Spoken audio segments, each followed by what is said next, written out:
Não vai ser uma pregação, vai ser um estudo, tá, do livro de Apocalipse. Eu gostaria que todos pudessem abrir as suas Sagradas Escrituras no capítulo 12 de Apocalipse.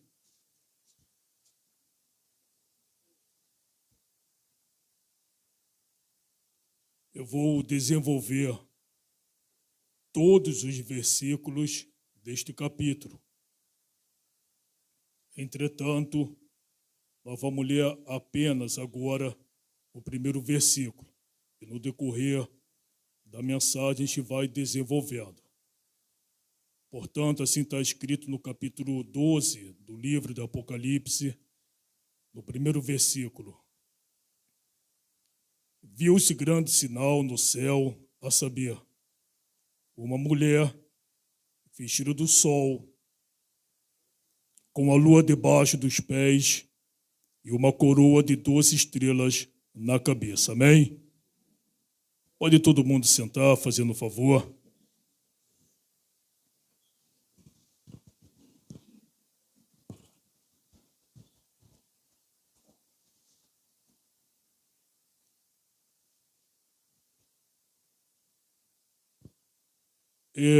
Antes de eu desenvolver aqui o capítulo, eu tenho hábitos de sempre, quando eu faço um estudo do livro do Apocalipse, fazer um esboço do livro. Primeiro, o tema do livro de Apocalipse é a revelação pessoal de Cristo em glória em sua vinda.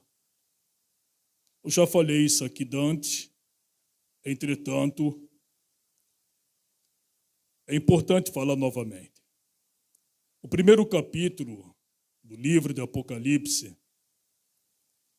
mostra a visão de Cristo glorificado. Então, se você deseja saber como é de Cristo hoje, no momento, é só ler o capítulo 1, porque trata-se de uma visão de Cristo como ele está atualmente na glória. O capítulo 2 e 3, que fala das 7 cartas endereçadas às 7 igrejas, ela fala da igreja no passado e no presente. Na verdade, as 7 cartas, ela fala das condições espirituais que caracterizam a igreja em todos os tempos. Seria até importante, se um dia Deus me dá a oportunidade, eu fazer um estudo somente dessas 7 igrejas, na qual hoje nós estamos vivendo as 2 últimas. O capítulo 4 fala da igreja arrebatada, ou seja, o arrebatamento do evangelista João, nesta altura dos fatos do capítulo 4, prefigura claramente o arrebatamento da igreja após sua presença neste mundo. Então, em outras palavras, o arrebatamento de João tipifica o da igreja ao terminar a sua peregrinação aqui nesta terra, tá? Existe uma, como posso dizer, existe um grupo aí que diz que a igreja vai passar pela grande tribulação. Respeito os que pensam assim, mas eu devo ter aproximadamente uns 20 anos estudando a Bíblia Sagrada, e eu te garanto que a Bíblia mostra que a igreja não passará pela grande tribulação. Eu não estou esperando o anticristo.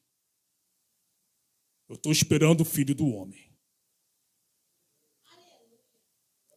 O capítulo 5, irmão, fala da igreja glorificada. Então nós temos no capítulo 5 de Apocalipse representados os santos, tanto do Antigo Testamento como do Novo Testamento, sob a forma de 24 anciãos, representando os santos, tanto do Antigo como do Novo Concerto, perante o trono do Cordeiro. É interessante que ali eles estavam prestando um culto com todos os seres celestiais, aquele que é o único digno de toda honra, toda glória e todo louvor. E eu tenho uma boa nova para você, já no início desta mensagem. Você estará neste culto. Amém? Quem crê nisso? Amém? Nós estaremos nesse grande culto, juntamente com todos os seres celestiais, louvando e engrandecendo aquele que há 2000 anos atrás teve aqui na terra para cumprir a maior missão de todos os tempos, que foi morrer pelos pecados dos povos de todas as nações. O capítulo 6 ao capítulo 18 fala da grande tribulação.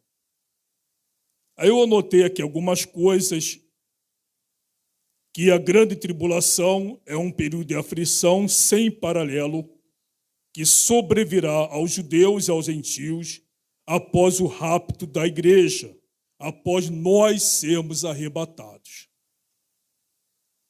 Não há palavras que possam descrever os horrores do sofrimento nesse período. Todas as vezes, quando eu estudo o livro de Apocalipse, eu confesso à igreja que eu sinto um temor muito grande quando eu vejo todos aqueles juízos que sobrevirão sobre a terra.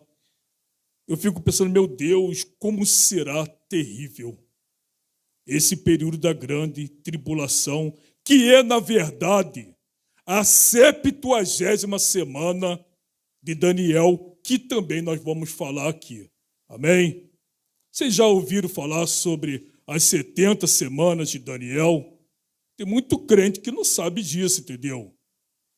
Às vezes pergunta, o que são as 70 semanas de Daniel? Não sabe. Mas hoje você vai saber, para a glória de Deus. O capítulo 19, temos aqui a volta pessoal de Jesus em glória. Eu já falei aqui em outras oportunidades, mas vou falar novamente, que é a última fase da sua volta, sendo a primeira o arrebatamento da igreja. Eu gosto muito de colocar isso aqui. No arrebatamento, Jesus virá para os seus santos. Então, preste atenção. No arrebatamento, Jesus virá para os seus santos. E na sua volta em glória, ele virá com os seus santos. Por incrível que pareça, lá no capítulo 19, quando o evangelista João ele vê Jesus descendo do céu, montado num cavalo branco, nós estaremos ali. Amém? Quem crê nisso? Eu não vou lá abrir o 19, mas para não perder muito tempo, porque tem muita coisa para falar. Então, cadê? Então Jesus virá com seu santo para livrar Israel, julgar as nações e estabelecer o milênio. Então Jesus, para vir com os seus santos, antes ele tem que vir para os seus santos, levando-os para si. Correto? Aqui tem um ensinamento aqui muito profundo, mas eu não sei se eu falo agora, eu deixo para outra oportunidade. Eu vou deixar para outra oportunidade. Deixa eu não me perder aqui com meus estudos aqui. Escrevi isso aqui tudo à mão. Então, no capítulo 20, nós temos o milênio e o juízo final. Seria bom falar isso aqui, mas eu estou preocupado com o tempo. O milênio trata do tempo em que Jesus Cristo estabelecerá o seu reino aqui na terra por 1000 anos. Aqui vai estar acontecendo a última dispensação, que é a dispensação do reino. Nós estamos vivendo a penúltima, que é a dispensação da graça. Eu já ensinei isso aqui uma certa vez, não vou repetir devido ao tempo. Os santos reinarão com Cristo nesses 1000 anos, e os mortos sem Cristo só ressurgirão no final do milênio. É interessante que no milênio, antes de iniciar o milênio, Satanás ele será preso por 1000 anos. Durante o milênio, Satanás será preso. Deixa eu ver aqui que eu coloquei para explicar de forma correta. Vamos lá. Durante o milênio nascerão multidões que não crerão para a salvação e nos seus corações permanecerão inimigos de Deus. Uma vez induzidos pelo diabo, eles prontamente revelarão o estado de seus corações. Infelizmente, irmão, tem muitas pessoas que estão vivendo isso aqui hoje.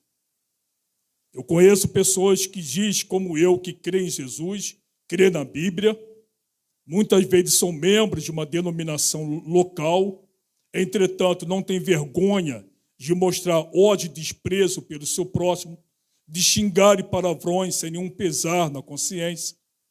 Ou seja, na verdade, essas pessoas creem em Jesus, entretanto, nunca nasceram de novo. É necessário nascer de novo. Mas isso aqui também é um outro estudo. Deixa eu ver aqui para não me perder. No final do milênio, irmãos, estou pulando aqui algumas coisas, Satanás ele será solto por um pouco de tempo. E por que Satanás será solto? Isso mostra, amados, porque eu me lembro que no início da minha fé, muitas vezes eu ouvia alguns crentes falando, o diabo não tem perdão. Por que o diabo não tem perdão? Está aqui a resposta. Ele é incorrigível. É a mesma quando um camarada comete um crime aqui fora, vai preso, passa lá 30 anos preso, sai da prisão e volta a cometer os mesmos crimes. É incorrigível. Ou seja, você vê aqui que Deus ele será justo até com o próprio diabo. Vai ficar preso 1000 anos, vai ser solto e voltar a cometer as mesmas atrocidades, mostrando que ele é incorrigível. Então, se alguém te perguntar por que o diabo não tem perdão? Porque ele é incorrigível. É simples assim. E o capítulo 21 e 22 é o perfeito estado eterno, as eras eternas. Aqui temos um quadro mostrando como serão todas as coisas depois que o pecado for julgado e banido do universo, juntamente com os ímpios e o diabo. É um quadro da terra e seus novos habitantes. Falando nisso, tem pessoas que... Isso aqui é mocotó para muita gente, tá? A terra vai continuar sendo habitada, viu, nas eras eternas, tá? A igreja, ela será diferente dos habitantes da terra. Só que não vai haver mais pecado, nem morte, enfim. Tá? Quando Deus fizer nova todas as coisas, assim como era no princípio. Amém? Acho que é isso aqui mesmo. Agora vamos aqui para o capítulo 12. Interessante que uma vez eu fiz uma pergunta aqui, e eu vou repetir essa pergunta. Nas eras eternas, aonde a igreja vai habitar? No céu, na terra ou em outro lugar? Se você for perguntar, a maioria vai dizer que é o céu, e não é. Por incrível que pareça. Lá em Apocalipse é muito claro que a nova Jerusalém, ela descerá do céu. Então, se ela vai descer, ela não estará mais no céu. Ela vai descer do céu. E ali será a habitação da igreja. Engraçado que aqui no livro do Apocalipse fala que a igreja nas eras eternas, nós vamos governar o mundo com Cristo. Então, se hoje você não conquistou, né, muitas coisas aqui na sua vida, aqui na terra, fica preocupado não, tá? Porque nas eras eternas, você será um governador ou uma governadora.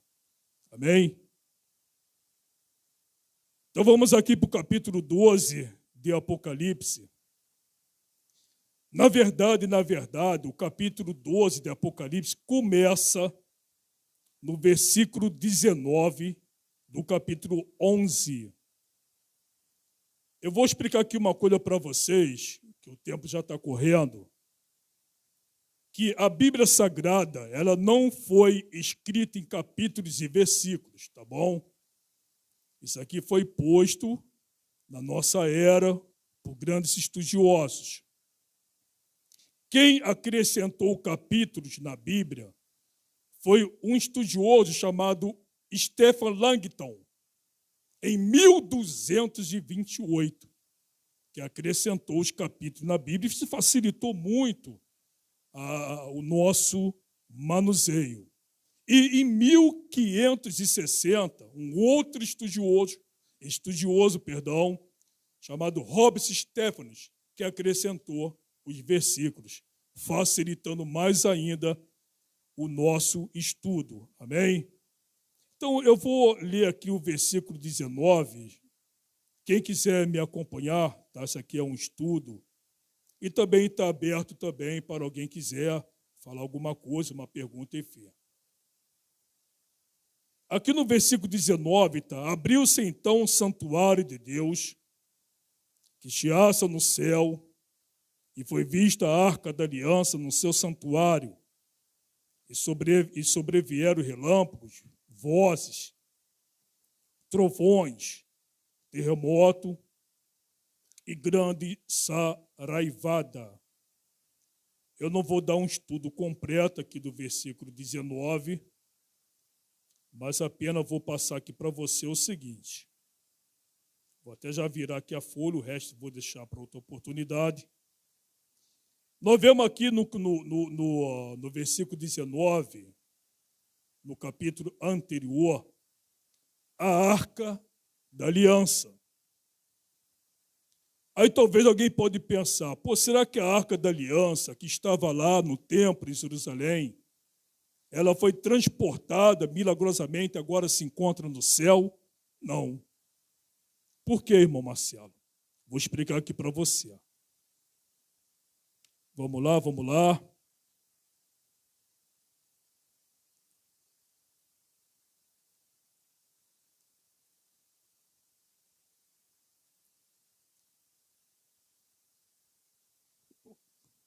Então, vou ler aqui o meu estudo.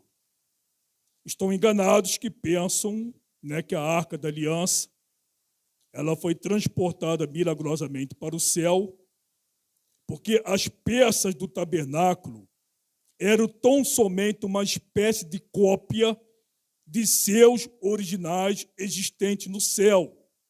Então, toda a mobília do tabernáculo, na verdade, era apenas uma cópia dos originais existentes no céu, inclusive a Arca da Aliança. Aqui em Hebreus capítulo 8, versículo 5, eu coloquei aqui a versão NVI, que ele é mais fácil o entendimento. Está escrito assim, ele serve num santuário que é cópia e sombra daquele que está nos céus, já que Moisés foi avisado quando estava para construir o tabernáculo. Aí Deus falou com ele, tenham cuidado de fazer tudo segundo o modelo que lhe foi mostrado no monte. Então, essa Arca da Aliança é apenas uma cópia do original que se encontra no céu. Então, vamos aqui agora para o capítulo 12 de Apocalipse. O primeiro versículo está aqui. Viu-se grande sinal no céu, a saber, uma mulher vestida do sol com a lua debaixo dos pés e uma coroa de 12 estrelas na cabeça. Aqui, no caso, a mulher, ele é símbolo de Israel, a nação de Israel, e Miguel é o anjo que luta por Israel. E o grande dragão vermelho é o diabo. Do versículo 2 ao 4, eu não vou ler aqui por causa do tempo, aqui mostra, você pode acompanhar na tua Bíblia aí, ó, o conflito dos séculos. Se você quiser anotar na tua Bíblia, pode até anotar. Versículo 2 ao versículo 4, aqui mostra para nós, revelado aqui na Bíblia, o conflito dos séculos. Mas, irmão Marcelo, que conflito é esse? É a luta do diabo, tudo fazendo para que o Messias não viesse ao mundo. Esse conflito vemos de Gênesis aos Evangelhos. Preste atenção. Houve ocasiões em que parecia que o inimigo tinha ganho a batalha. As 5 piores ocasiões na história de Israel concernentes a este fato foram. Aí eu separei 5. Engraçado que muitas vezes também isso acontece conosco, né? Aqueles que se levantam contra nossas vidas, sem nenhuma causa justa por isso. Parece que muitas vezes o inimigo está ganhando, né, a batalha. Mas no final, Deus sempre dá a vitória para os seus servos. Então, botei aqui a apostasia do bezerro de ouro, quando apenas uma tribo ficou leal a Deus, a de Levi, está lá em Êxodo, né? Quando eles fizeram aquele bezerro de ouro para adorar. Tem também um caso da corrupção moral de Israel em Sitim, durante a peregrinação de Israel no deserto, por conselho de Balaão. Tem outros, mas botei 5 aqui. Ó. Terceiro, o caso do pecado de Davi, com o qual Deus fizera uma aliança quanto ao nascimento do futuro Messias. Imagine só, o homem que Deus fez uma aliança, que da linhagem dele viria o Messias, Davi comete uma atrocidade muito grande. Ele adultera com Batseba, ainda planeja o assassinato de seu marido. O mais interessante nesse aqui foi o que é o quarto caso aqui, ó, foi o que está relatado no livro de Esther, quando houve um plano para exterminar todos os judeus da terra. Nós sabemos que Amã, ele enganou o rei Assuero e o persuadiu a expedir um edito condenando todos os judeus à morte. Só que Deus deu uma grande vitória ao povo de Israel. É interessante que lá no livro de Esther, diz que a forca que Amã preparou para Mardoqueu, ele mesmo foi enforcado nela. O rei Salomão, em duas ocasiões, ele escreveu em Eclesiastes e Provérbios: quem abre uma cova, nela cairá. Então, muitas vezes, aquele que o inimigo está preparando contra a tua própria vida, vai se virar contra ele mesmo. Mas por que, irmão Marcelo? Porque a palavra de Deus garante.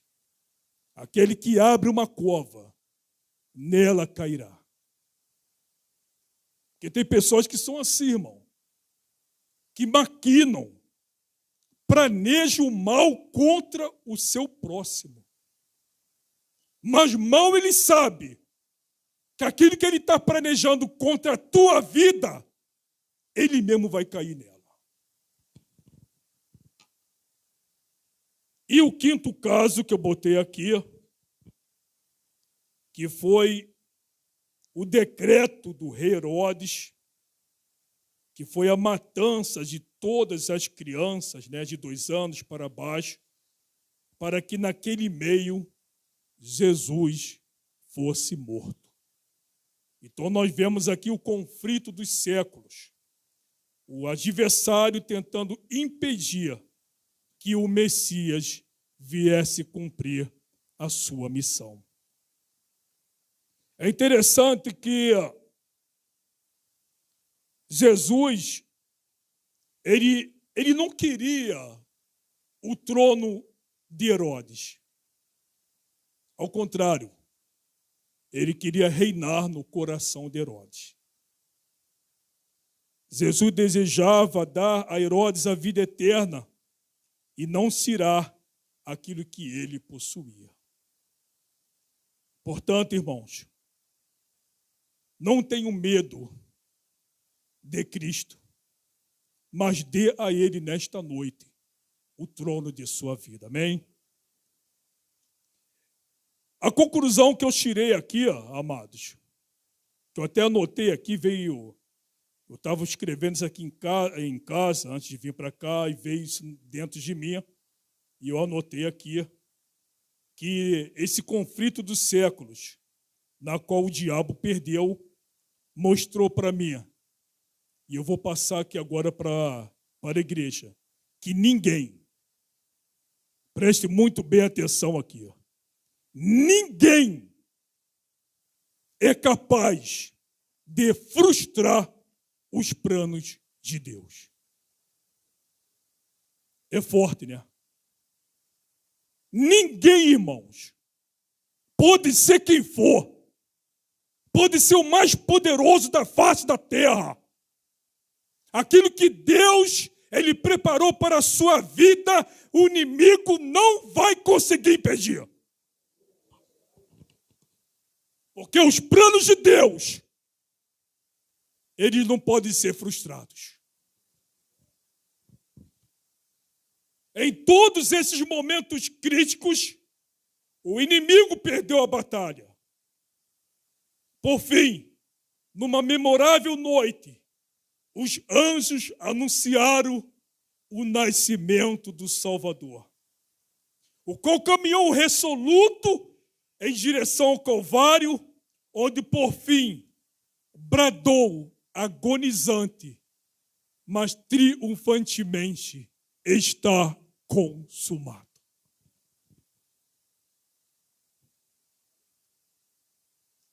Essa frase no original grego, já falei isso aqui em outras oportunidades, é tetelestai. Essa frase é um termo comercial, significando que a dívida está paga.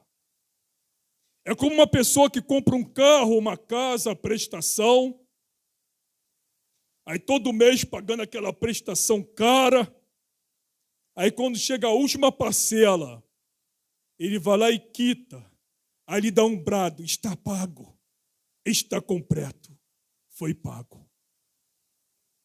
Foi desta forma, amados, que a gente consegue conjecturar a alegria de Jesus vendo que ele cumpriu a sua missão, morrer pelos nossos pecados. E ali ele bradou: está pago, foi pago, está completo. Por isso, irmãos, que nenhuma condenação há para os que estão em Cristo Jesus, que não andam segundo a carne, mas segundo o Espírito. Amém?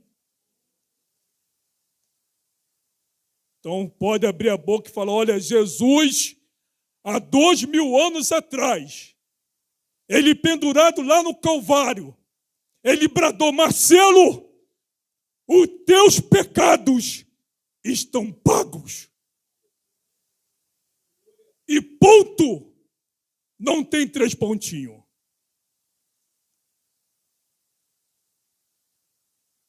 Vamos lá, porque rapaz, já são 8h30. Vamos lá. O versículo 3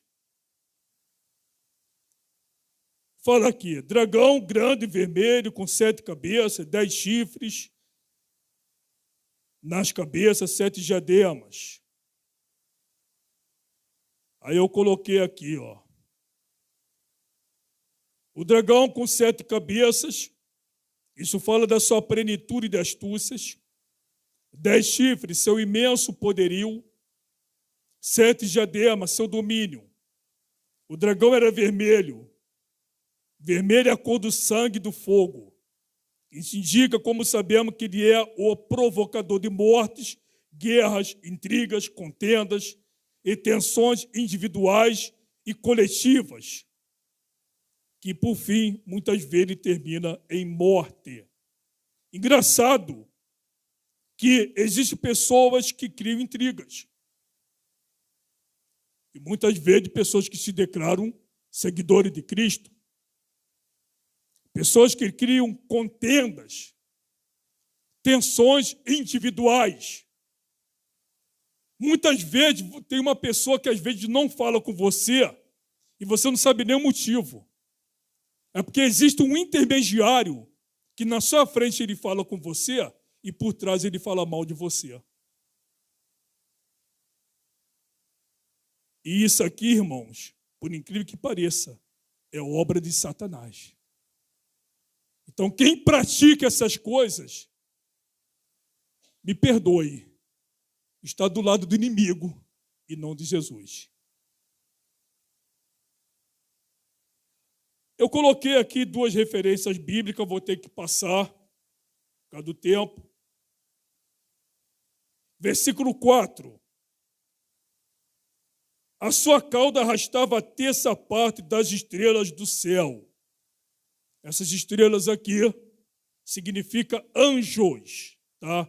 Muitas vezes na Bíblia, os anjos eles são denominados como estrelas. Tem as referências aqui, eu não vou colocar. Vou ter que pular também essa parte aqui. Ó. Até porque eu quero chegar na 70ª semana do Daniel, que é muito bacana essa informação. A figura do diabo é chamada serpente. No capítulo 12, versículo 9, está aí, ó.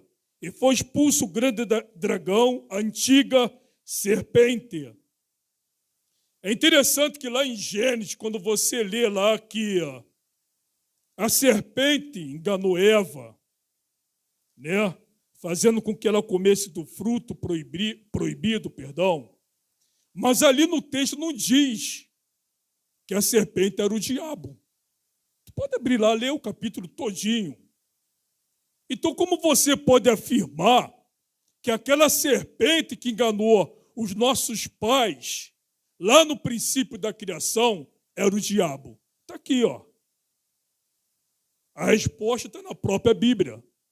Engraçado que quando eu fiz bacharel em teologia, um dos livros que eu mais gostei de estudar foi Princípio de Interpretação Bíblica, que é a Bíblia explicando a própria Bíblia. Foi expulso o grande dragão, a antiga serpente, ou seja, aquela que lá no princípio enganou Eva e Adão, que se chama diabo. Então está aqui a resposta. Amém? Versículo 6 fala: a mulher, porém, fugiu para o deserto, onde lhe havia Deus preparado lugar para que nele a sustente durante 1260 dias.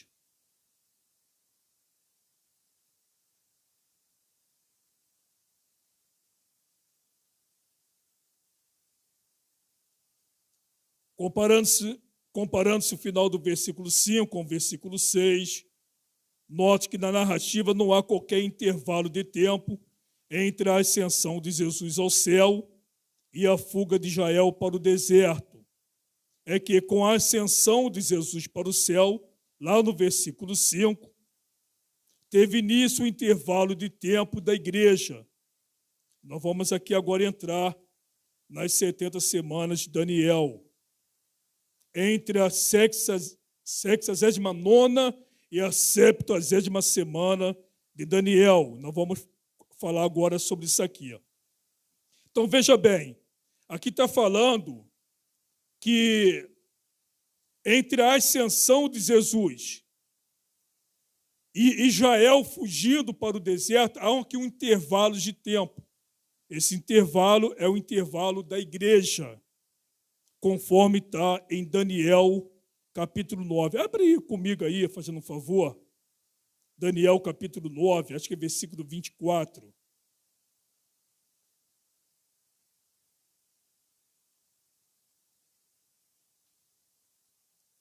Eu vou dar aqui uma explicação aqui sobre as 70 semanas de Daniel.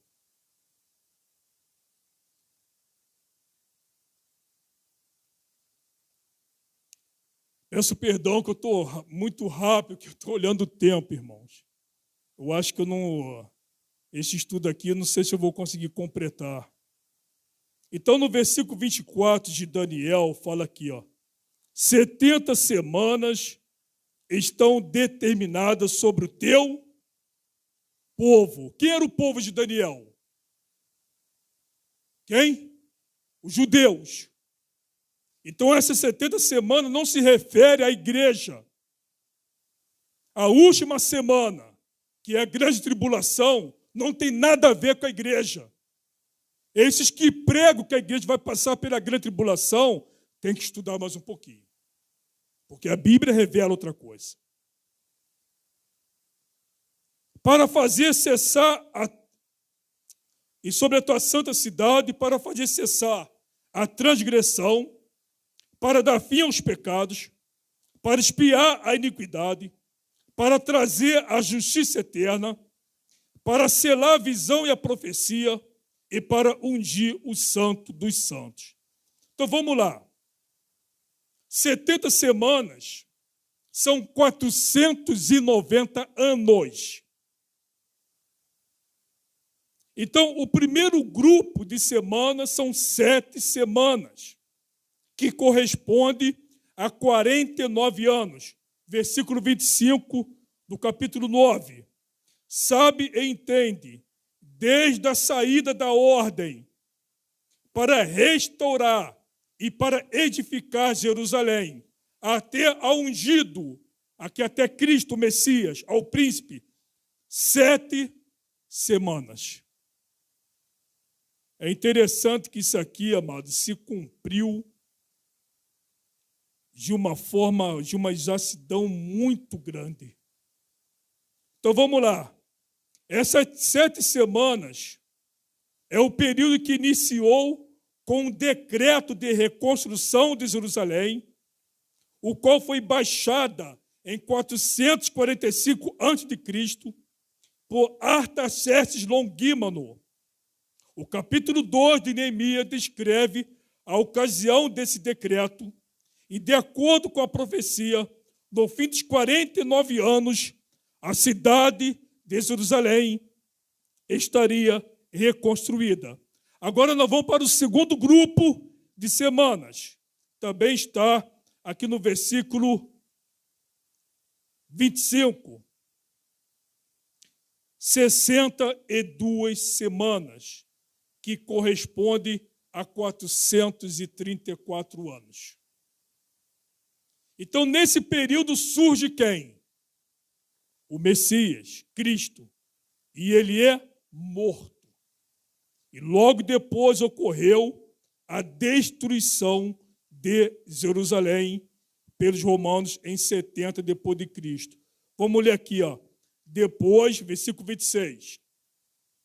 Depois das 62 semanas, será morto ou ungido, e já não estará. O povo de um príncipe que há de destruirá a cidade e o santuário, e o seu fim será num dilúvio.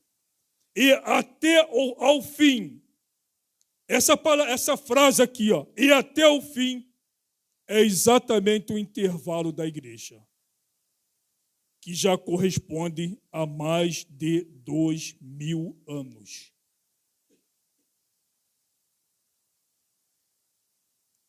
Que é o período no qual nós estamos vivendo. Desolações são determinadas. Ele fará firme aliança com muitos por uma semana. Essa última semana, que é a 70ª semana, são os 7 anos da grande tribulação. Então, coloquei aqui o terceiro grupo de semanas, que é o de uma semana, isto é, 7 anos. Esta semana é futura e há um intervalo indefinido de tempo entre a 69ª e a 70ª semana, indicado no versículo 26 pela expressão "e até o fim". Neste intervalo, já ultrapassou 2000 anos. Então, enquanto Israel é rejeitado, a igreja é formada e arrebatada para o céu.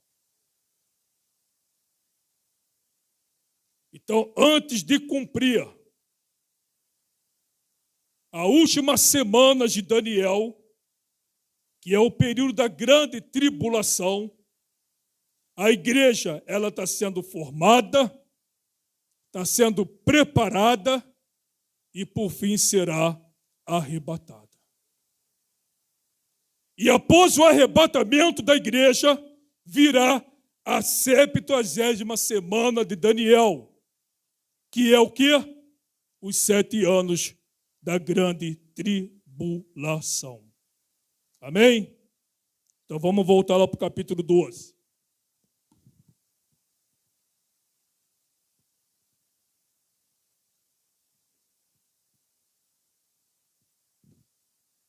Vou ser bem rápido aqui, tá, irmãos?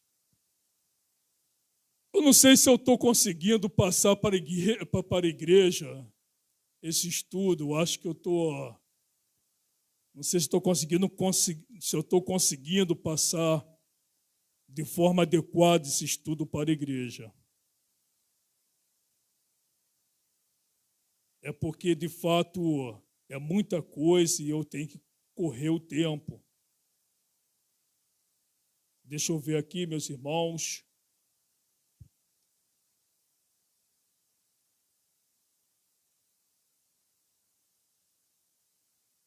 Isso aqui eu vou passar. Então vamos lá. A partir do versículo 9. Que nós vamos falar aqui uma coisa aqui muito interessante. Está aqui. E foi expulso o grande dragão, a antiga serpente, que se chama Diabo e Satanás, o sedutor de todo mundo. Sim, foi atirado para a terra e com ele os seus anjos. Então a palavra dragão, isto fala de truculência, brutalidade, violência e crueldade. Engraçado que uma certa vez Jesus ele falou que o mundo jaz do maligno. Quando Jesus ele fala o mundo jaz do maligno, ele não está se referindo ao mundo físico, porque toda a terra e toda a sua plenitude glorifica a Deus, amém? Inclusive, a primeira pregação do Evangelho é a criação. Há 3 formas que Deus se comunica com o homem: pela criação, por Cristo, seu Filho, e pela palavra escrita, amém? Pela palavra viva. Então, se não é o mundo físico, irmão Marcelo, Então, o que é? É o sistema que rege o mundo. Esse sistema que rege o mundo é o sistema satânico. Você passa numa banca de jornal e compra um jornal, você vai ler matéria ali que nega a Deus e a palavra de Deus.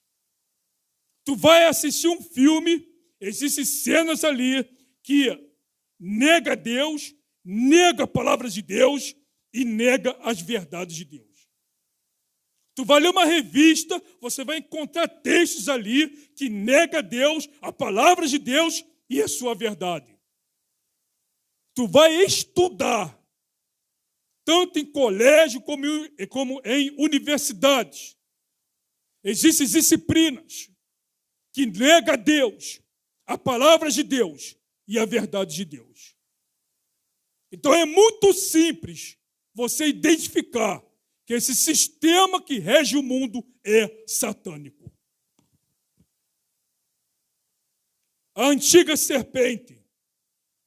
Isso leva-nos às tramas e intrigas satânicas, nos primórdios da raça humana, quando Adão e Eva, ainda inocentes, habitavam no jardim do Éden.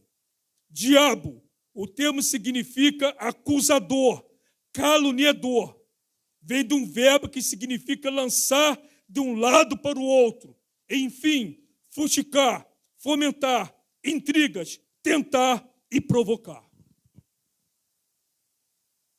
Há um texto na Bíblia Sagrada, nas cartas de Paulo, que ele cita ali uma lista de pecados, e uma delas é maledicência, ou maldizente. Ou seja, aquele que gosta de falar mal do seu próximo. É interessante que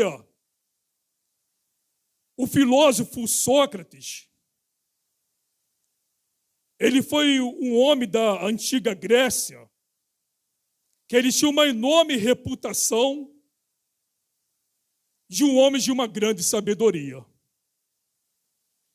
E uma certa vez chegou uma pessoa até Sócrates e disse: Sócrates, você não sabe o que eu ouvi falar do seu amigo. Aí Sócrates, ele disse para essa pessoa: antes de você dizer o que você ouviu falar sobre o meu amigo, vamos fazer um teste de 3 filtros. Aí a pessoa diz: 3 filtros? Sim. O primeiro filtro é a verdade. O que você ouviu falar sobre esse meu amigo? Você verificou se o que você ouviu é verdadeiro? E a pessoa respondeu não. Aí Sócrates respondeu: bom, então você não sabe se é verdade o que você vai falar sobre o meu amigo. Então vamos para o segundo filtro, que é o filtro da gentileza. O que você quer falar do meu amigo para mim é bom? Aí essa pessoa respondeu: não, pelo contrário, é muito ruim. Aí Sócrates questionou: bom, então você tem algo ruim para falar do meu amigo que você nem sequer sabe que é verdadeiro. Então vamos para o terceiro filtro, quem sabe você passa nela. O terceiro filtro é a utilidade. O que você tem para falar do meu amigo, que não é bom e que você não sabe que é verdade, é útil. A pessoa pensou e disse: não, não é útil. Aí Sócrates respondeu: então eu tenho uma conclusão. O que você tem para falar do meu amigo não é verdade, não é bom e não tem nenhuma utilidade. Amém?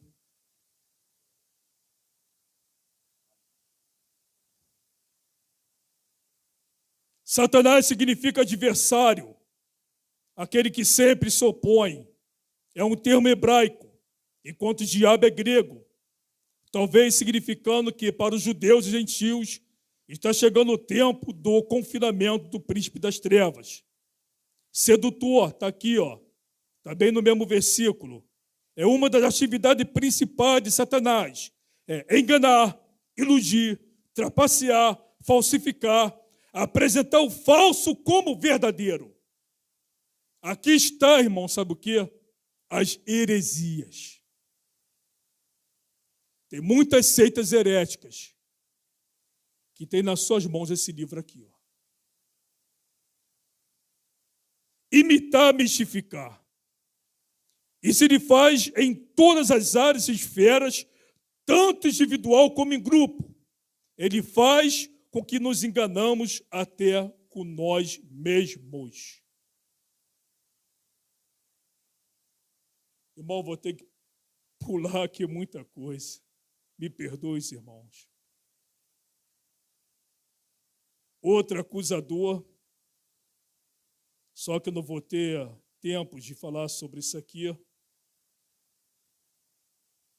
Eu queria aqui para o versículo 17, vou terminar, vou pular tudo isso aqui. Queria ler aqui junto com a igreja. Irou-se o dragão contra a mulher e foi pelejar com os restantes da sua descendência, os que guardam os mandamentos de Deus e têm o testemunho de Jesus. Marcelo, quem são esses restantes mencionados neste versículo? São os judeus.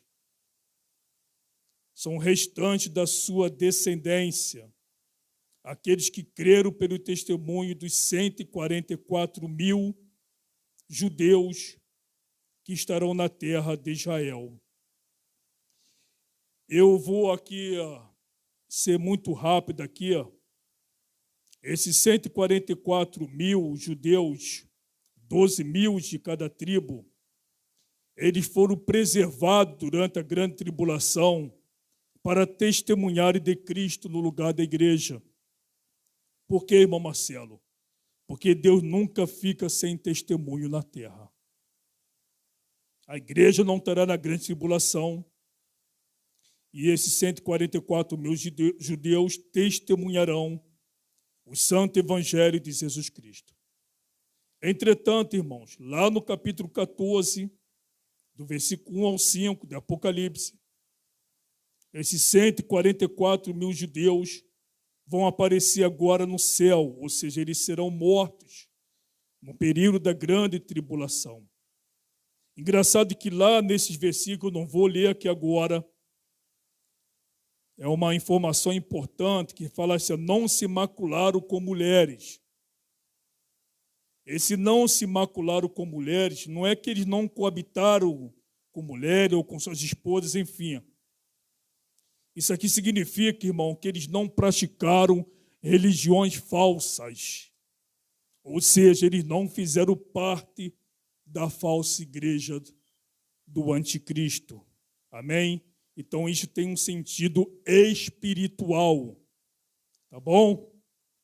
E aqui é muito interessante que no capítulo 14, vou terminar, entregar ao pastor. No capítulo 14 de Apocalipse, versículo 6 e 7, nós vemos um anjo proclamando o evangelho eterno. Nos diz aí que anjo não pode pregar. Realmente, enquanto nós estamos aqui, ele não tem essa missão é nossa. Mas lá em Apocalipse diz que um anjo vai pregar o evangelho. Trata-se de um anjo mensageiro da misericórdia de Deus, mesmo em meio aos juízos daqueles dias. Deus chama, presta atenção, pela última vez ao arrependimento os habitantes da terra, que naquela época já não serão tantos, né? A população no período da grande tribulação será dizimada ao extremo. Então, como Deus nunca ficou sem testemunho, a igreja foi arrebatada, os 144 mil foram mortos, não tem ninguém para pregar. Então, um anjo na sua última oportunidade de Deus, chamando os poucos habitantes que ainda existem na terra ao arrependimento. Ou seja, será um testemunho angelical que se ouvirá na terra, tendo como púlpito os céus. Amém? Que Deus abençoe a todos.